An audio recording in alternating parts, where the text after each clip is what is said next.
This one here is a list, and now it is a tuple.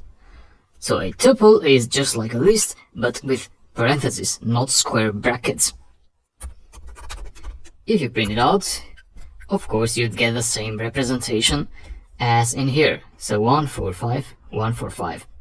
However, the brackets and the parentheses is not the only difference between lists and tuples.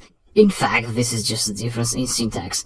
The real difference there is that tuples, such as this one in here, are immutable, and lists, such as this one,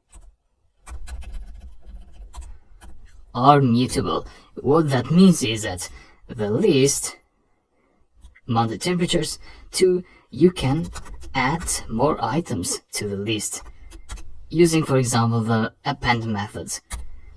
So if you check mounted temperatures 2 now, you'll get a list mutated. This mutability makes lists very dynamic. You'll see later how when we do these batch operations, and in each operation we are adding items to the list as we generate those items, those values with some functions.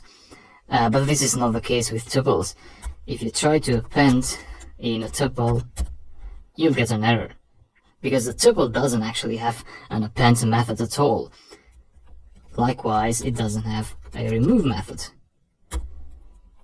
like the list does. So 4 is not there anymore. Tuples, however, have the advantage that they are a bit faster than lists, but you should think what to use. So whether to use lists or tuples, you should think if the array you are creating is going to be changed during the course of the program or not. So for now, I'm not going deeper into tuples and lists, but when we create these 10 applications during the course, you will understand the main differences between the two by seeing how they work in real programs.